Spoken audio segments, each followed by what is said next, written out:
สวัสดีพ่อแม่พี่น้องพ้องปายเบิดซุคนเนาะ FC ทางช่องบ่าวภูมิบ้านนาเนาะมื้อนี้บ่าวภูมิบ้านนาก็สิมาตามแนวทางให้พี่น้องคือเก่าเนาะสำหรับหวยลาวพัฒนาเนาะครับเนาะงวดวันที่14มกราคม69เนาะครับเนาะมาเบิ่งผลมานอนนำกันเนาะสำหรับข้างบนเนาะ060เนาะข้างล่างออก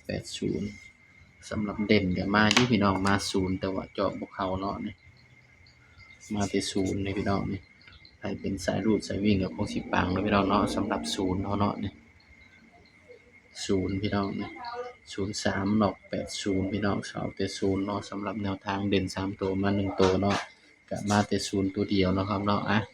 เพราะฉะนั้นก็ไปกันต่อเนาะครับเนาะของงวดวันที่16มกราคม19เด้อพี่น้องเด้อสำหรับแนวทางเขาเนาะก็ตามกันต่อเนาะพี่น้องเนาะก่อนสิไปรับชมแนวทางก็ฝากพี่น้องกดไลค์กดแชร์กดติดตามบ่าวภูมิบ้านนาหน่อยเด้อพี่น้องเด้อก็ตามกันต่อเลยพี่น้อง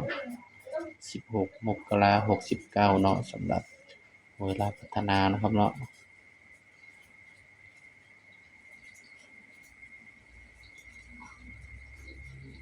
เด่น3ตัวมา1ตัวคือเก่าเด้อพี่น้องเด้อย้ำว่าเด่น3ตัวมา1ตัวนะครับเนาะนี่เด่น3ตัวก็มา1ตัวคือเก่าเนาะเสียดายที่เจาะบ่เข้าเนาะพี่น้องเข้าแต่เด่น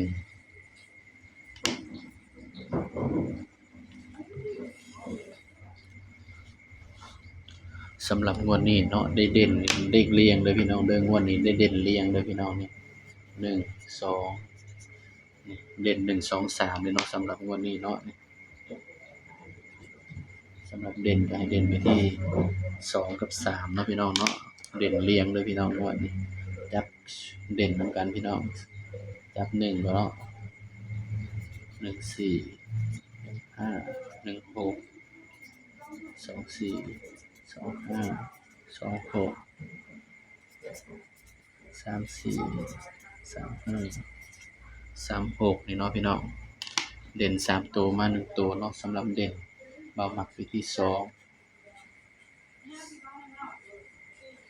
อันนี้คือตัวเบาหมักเด้อพี่น้องเด้อนี่ย้ำว่าตัวเลขก็ให้เพื่อเป็นแนวทางเนาะครับเนาะนี่ย้ำว่าเป็นเพียงแนวทางพี่น้องมีเข้ามีหลุดเนาะมักก็ตามบ่มักก็เลื่อนผ่านเนาะครับเนาะเบาก็ให้เพื่อเป็นแนวทางเท่านั้นพี่น้องสำหรับสูตร3ตัวเนาะนิดเดียวพี่น้องนี่086